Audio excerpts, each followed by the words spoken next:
Have you been feeling off lately? Not just tired, but heavy. As if keeping up with the news, with the climate headlines, and with the state of the world sometimes just makes you want to close your eyes or your ears. I know that feeling. Truth be told, for much of the 2010s, the more I learned about climate change, the more anxious I became. At times it felt really paralyzing, and that was at the same time while I was trying to build a career in sustainability. So I would often have lunch breaks with colleagues that then turned into long conversations about emissions, tipping points, and the urgency that we're experiencing. And beneath all of this was a sense of pressure that we just have to work harder, that we have to work hard enough to make a dent, that we have to work hard enough to give the world a fighting chance. And now it's years later, but that feeling hasn't really disappeared for me. But I have learned to relate to it differently. I have learned to cope with it. And I've realized something important. This isn't just something that is a problem for people working in climate change or in sustainability. It's a problem that is spreading far beyond that.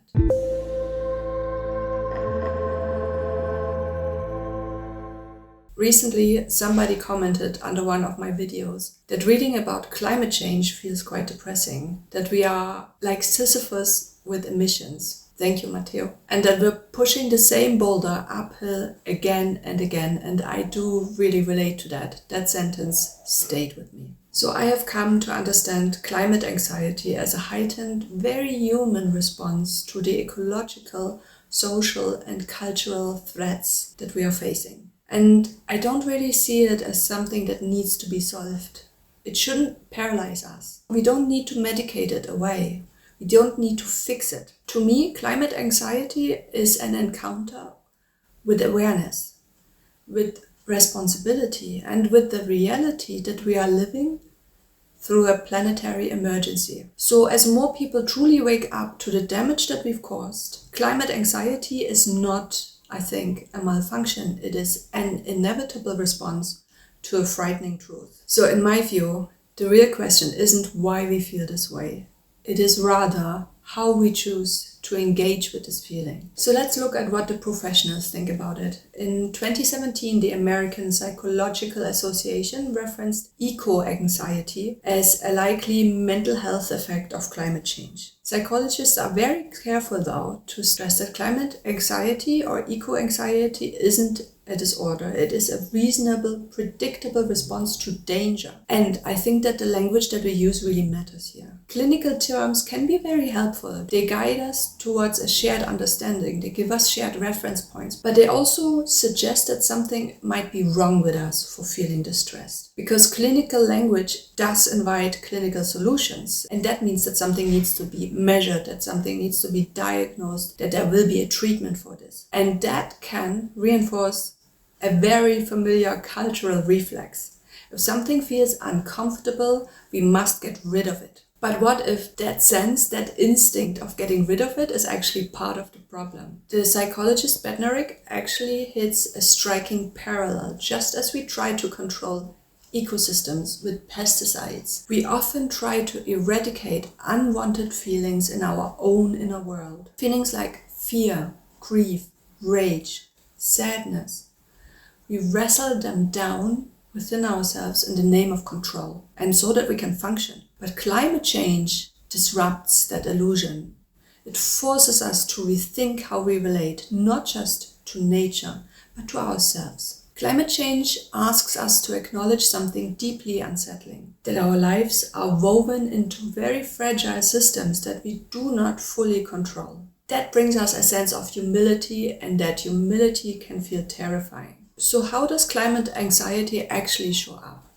Interestingly, most people don't arrive in therapy and say, I have climate anxiety. Those who do are often people exposed to climate information professionally, journalists, scientists, activists, or students. But what they struggle with most isn't just anxiety, it is isolation. And that isolation comes out in different form because they look around themselves and they see inertia, they hear silence, and they feel avoidance. In our culture that struggles with grief, we end up carrying the sorrow of the world, often alone, and that's what feels isolating. Some are even told their fears are excessive and unfounded or pathological, which then just deepens the helplessness. Let's be honest, most people avoid thinking about climate change not because they don't care, but because it feels overwhelming. And when something feels too big to process, we just dissociate. There's a psychoanalyst, Sally Weintraub, who calls this disavowal. We accept the facts, but we minimize their emotional impact so daily life can continue. So we function. But this comes at a cost. The more reality is split off, the more anxiety builds up underneath the surface. And also the more energy we spend avoiding it. Eventually, the split fails. We can't keep balancing it. And what emerges is then panic, anger, projection, or collapse. And this is not an individual weakness. It's a collective coping strategy. And it's quite a dangerous one, I would say. The psychiatrist Lise van Susteren coined the term pre-traumatic stress, which is stress felt in anticipation of known future harm. She sees it as a condition rather than a disorder, because given what we know about the situation around us, it would be disordered not to feel it. What matters is whether we stay within a window where we can feel difficult truth without shutting down, or without tipping into a panic. And what expands that window isn't denial, it is connection. It's strong relationships, it's community, it's a sense of belonging. And this is where resilience actually comes from. Because anxiety becomes overwhelming when people feel unheard, unsupported, and alone. When sorrow is forced underground, it doesn't disappear, it hardens. It leaks out sideways as violence, as blame, or as persecution of difference. What we need instead are spaces that can hold raw emotions, fear, grief, outrage, without rushing to fix or silence it. We don't need self-help shortcuts. We don't need forced optimism. We do need collective containers for what we feel. Because climate anxiety is not an individual problem, and it cannot be healed individually. The psychologist Bednarik describes climate anxiety as a threshold emotion, a doorway if you want. If we don't fight it, if we listen, it can actually guide us towards what actually matters. And many people, once their numbness is named, discover something underneath that they have missed. Care, longing, a desire to belong to something larger than themselves, and an energy to engage again. Because the symptom isn't the enemy, it's the messenger. The writer Rebecca Solnit reminds us that hope is not about certainty of success. It is about choosing to act anyway. And these times ask something difficult of us.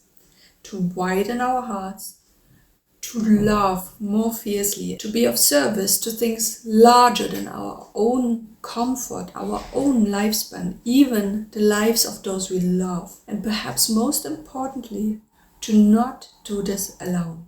So if you've been feeling heavy lately, or anxious, or overwhelmed, you are responding to reality. And how we respond together still matters. Have you been experiencing climate anxiety or eco-anxiety? Let me know in the comments. Let's touch base. Thank you for joining me today. I'll see you again soon.